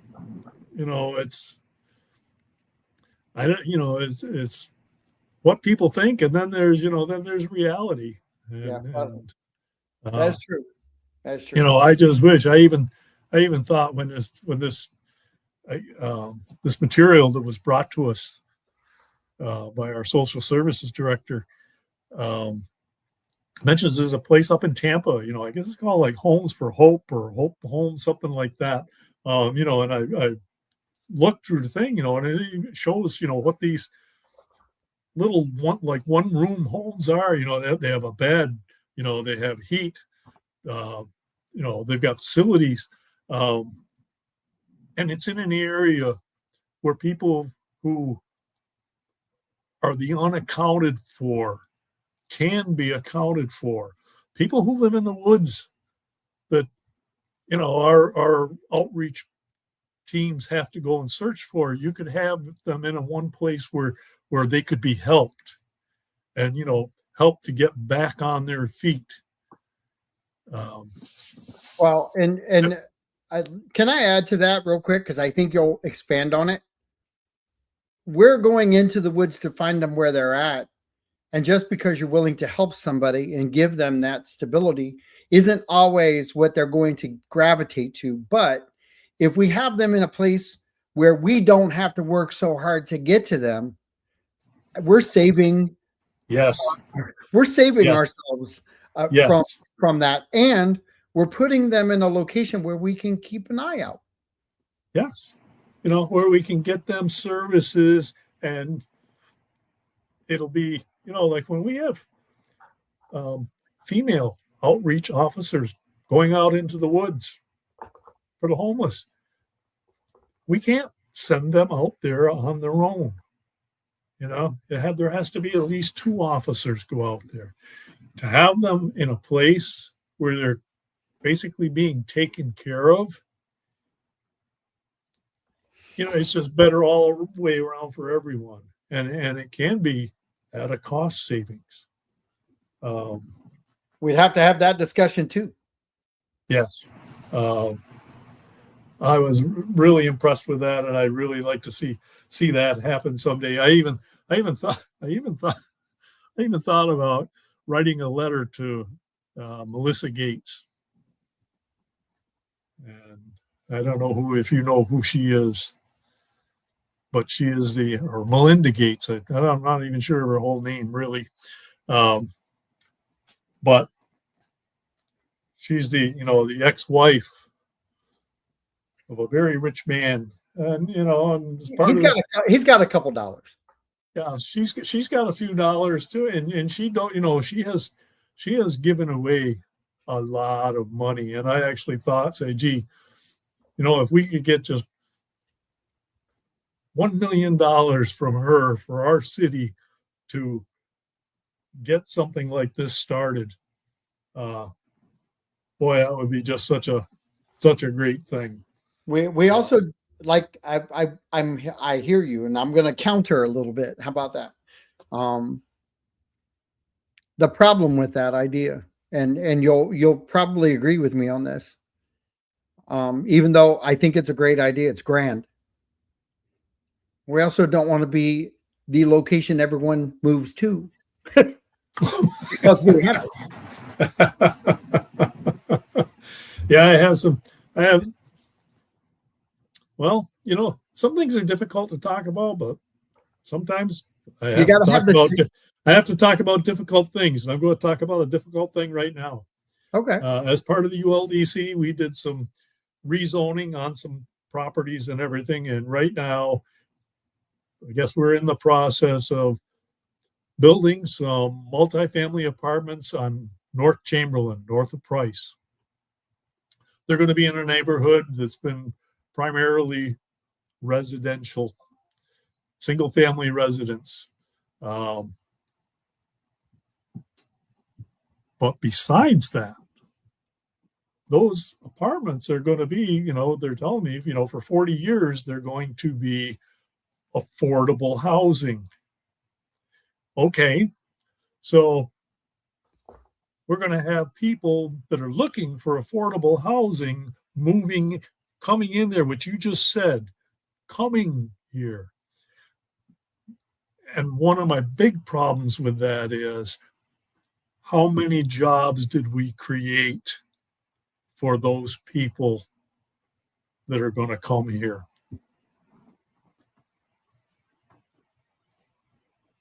Those 216 apartments are going to have 600 or more people, and now those 600 or more people need city services, roads, but we didn't create any jobs. Well, the other side of that is we are also mandated by above that we can't really stop them. True. Again, back to the home rule. The mandates that we get. We can't stop those things. No.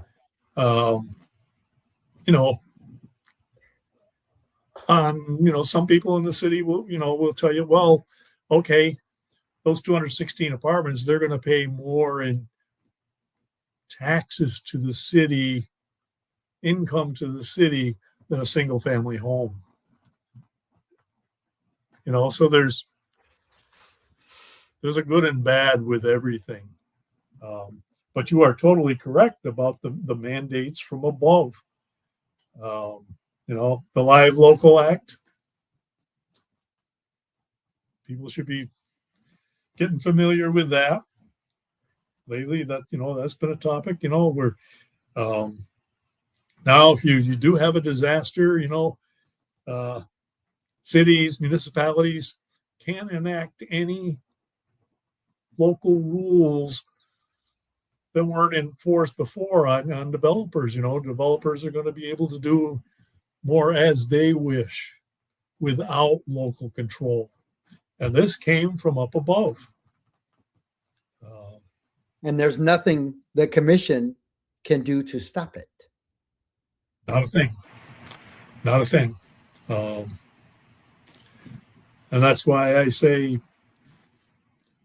people have to look more for local control of things. It's going away. Yes, it is. Everything that comes out of Tallahassee is more mandates from above, and you want. It's like in your, like in your own family. When you're raising your kids, you want to be able to control your own children. You don't want the government from up above telling you how to raise your children. And this is what's happening with government in the state of Florida. The big daddy from above is making the rules.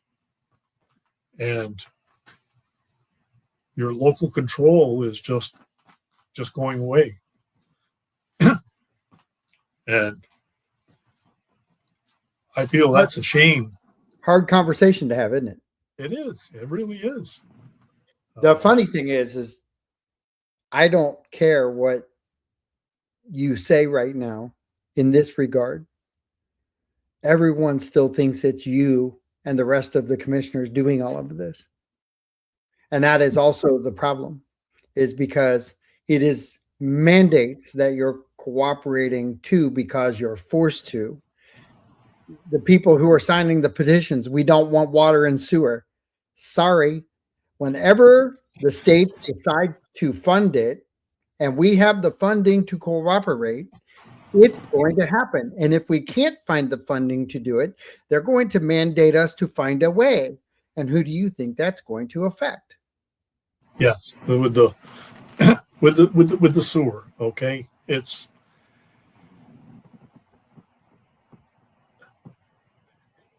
that is a mandate from above.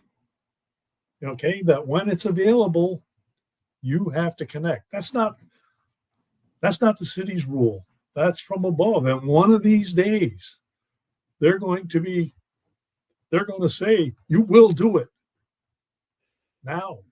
And they've been pushing it. So we know it's the conversation, it's the conversation they've been already having with us from up above. They've been telling us, because the petitions, I think it was the year you were running, there was a gentleman sitting out trying to gather petitions to stop the water and sewer. Well, you're petitioning in Northport. We should be in Tallahassee, because the Northport representation is trying to figure out how to pay for what they're being told to do. Yes, yeah, that's a classic example. In Northport especially, with the way it started with general development, that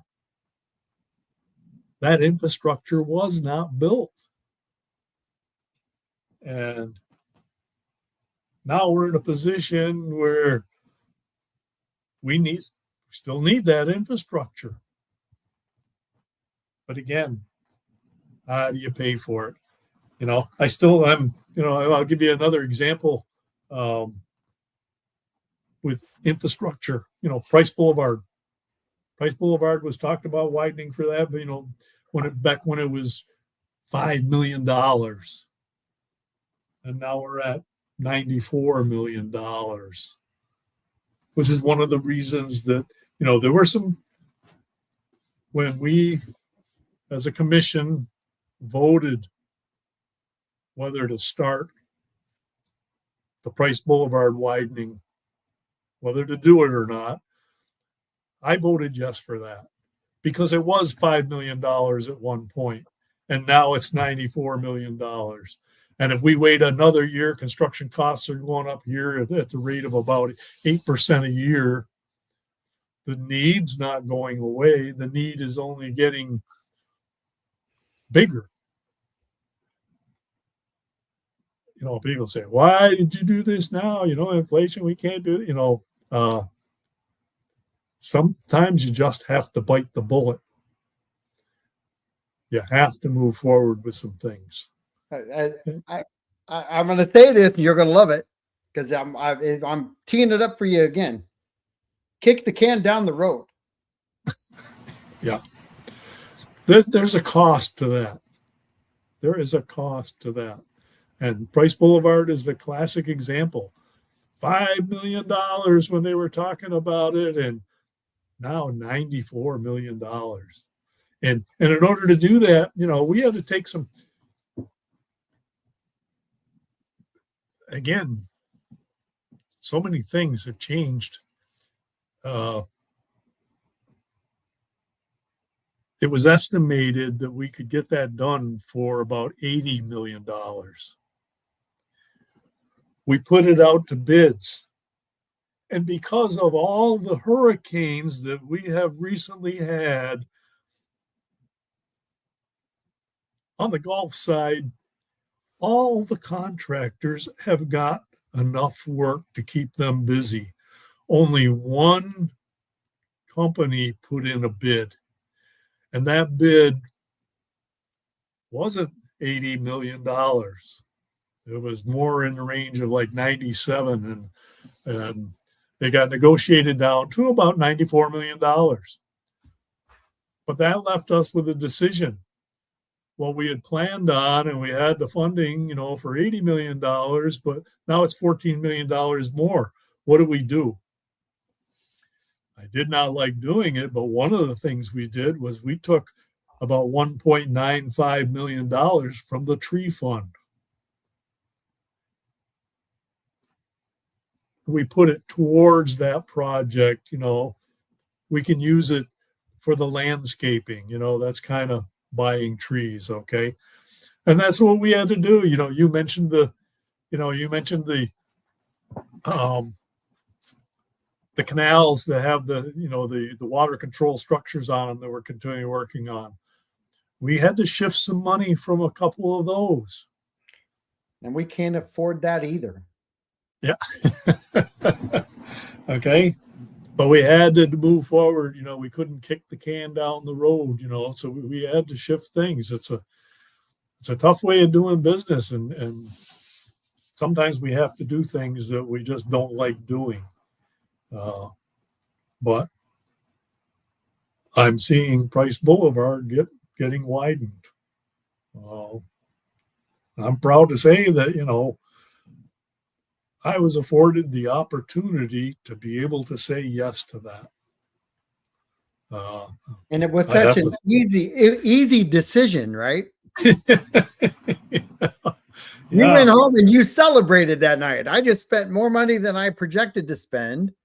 Yeah. And you went home and celebrated because you did to a certain degree, but you don't appreciate the fact that you had to spend more taxpayer dollars to get it done.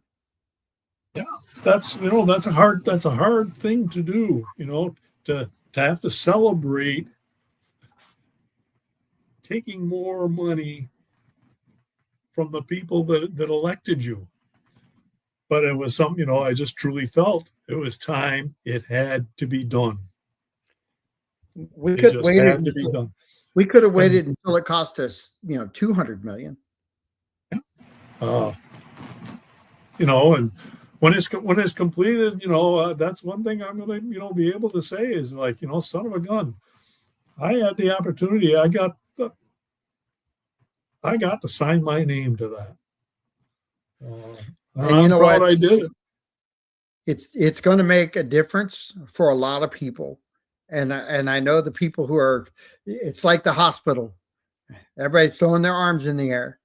But when it's time for your life to be saved and it's in our city and your family doesn't have to travel 45 minutes one direction to see you, you're going to value it. Yes. It's a fight through it, but SMH is not. SMH is a great hospital, but it's also a great partner for our city. That's the biggest thing that I can see, has happened for this city, since I've been here. I remember all the years, when I got here in 2008, the major question back then, was when are we going to get a hospital? How come we don't have a hospital? And people, a lot of people worked for years on that project. And again, I just feel fortunate that, I got to actually, say yes on a vote to get that started. And that one is going to bring jobs to this community. Well, I agree, but I'm going to spin off just for a second because we've been at this for a while, but I want to talk about King's Plastics and what they're doing, because what they're doing with their daycare center for their workforce it gives me goosebumps, because I talk about the greatness within our community. We have greatness all around us. We have people doing things, and Lola Blue and Jamie and her crew down there starting the soap business and being in Whole Foods all over the place. And she's from Northport, for the love of Pete. We got a doctor who goes to the White House's influences medicine right here on Toledo Blade. He's a great doctor, but guess what? He is doing innovative things that are creating things in Washington, D.C. influence. We have Mick McHale, who is amazing as a retired police officer, who is doing great things. We have King's Plastics, who is going after the working class by saying, let me help you stay at the job and have your kids nearby. That's a fantastic thing for a Northport family to have a Northport family business, and to do that for the families that work it's unbelievable. There. It's unbelievable. That's just amazing. Where have you heard of that? It's amazing to me. And I think we should be, I thump my chest every day that when I drive down the road and I look at the trees behind, and then I look and I know I was at the groundbreaking ceremony, and I know when I had my boys, the hardest struggle we had was daycare. And to have worked for an employee that was going to look at that situation and say, let me help you. What? Yep. That King's Plastics, kudos across the board. And everybody in Northport should be clapping their hands that we have leadership that took that. And then we had city leaders that embraced it and elevated that game. It brought so much of a spotlight to Northport, it's not funny. And that's not just local, that's national. That story can be told by any marketing team to say, this is what you can do when you move to Northport. We've already done it. We have the roadmap to success. Let's utilize that to enhance what we're doing. We are a working class community that needs working class help. Yes. And King's Plastic is that organization needs to just step up and say, we are the example of what everyone should do. That's just amazing as that family did that for the city. It is. It's unbelievable. Yep. That should be never forgotten. No. And I don't think it ever will be.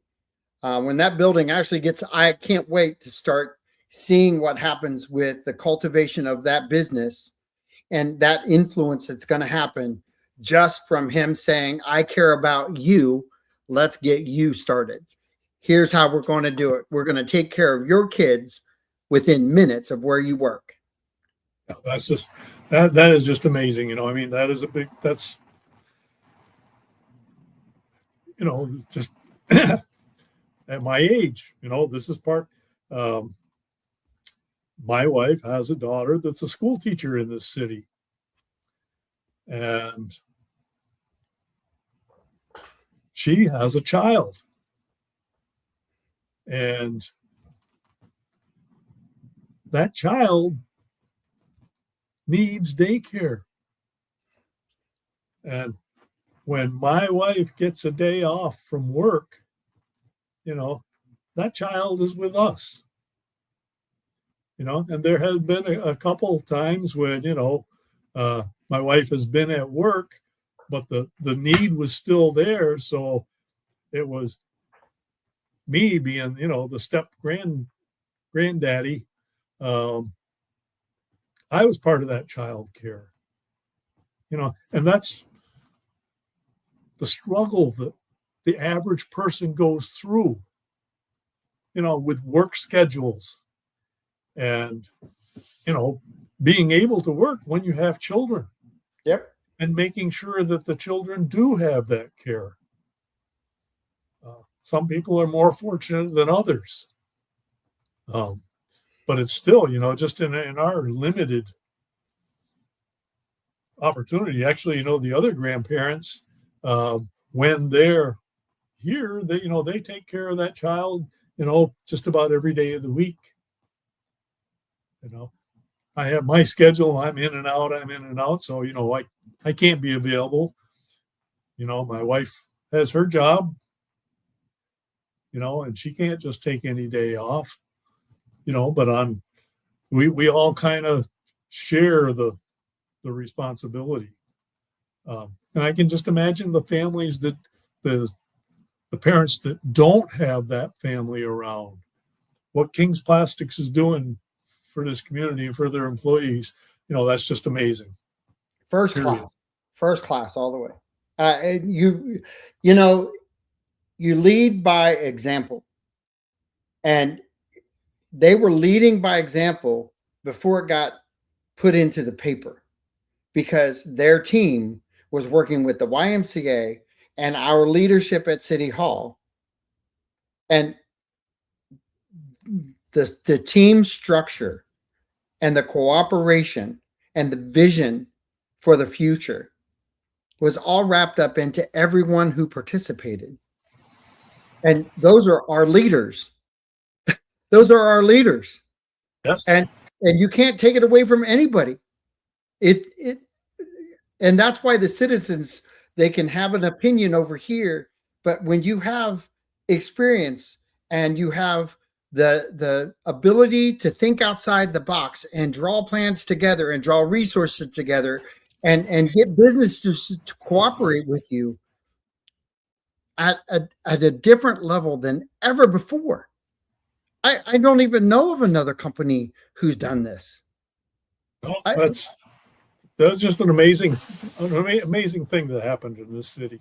Yeah, and it took great leaders to do that. It really did, and it's to me it's exceptional.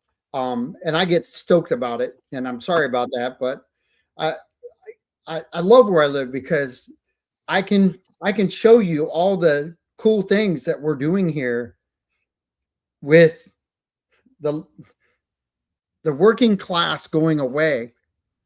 They're driving away to go to work. Yes. At the same level they were when I moved here 25 years ago. Yeah, as I told you that, that's we're the my feeling grinders. of how I got elected. Seeing those people every day. Yep. That were leaving here to go to work. Yep, I agree. I agree. Well, listen, we're 2 hours and 19 minutes in. Yeah. All right, I'll let you go. That's all right. I appreciate it, and I hope everybody else has. We've got some viewers still watching. We had great comments. I want to thank everybody who participated. David, I really appreciate your time, brother, because it was really cool just to have open dialogue and talk about an enormous amount of ground because we covered so much. So I want to thank you for that because the freedom to have you on is great. I thank you very much, and I thank the citizens that are paying attention, and I do sincerely ask the citizens to pay attention and get involved. Thank you very much. Thank you so much. You guys have Thank you, John. Great. Yes, you're welcome, David. Thank you. Right. Have a great rest of your week, and know that I'll be on Monday, and Monday will be something coming from the City Hall, another department head or someone. I'm not sure yet, but I'll someone. Well, we do a rotation on the fourth Monday of the month.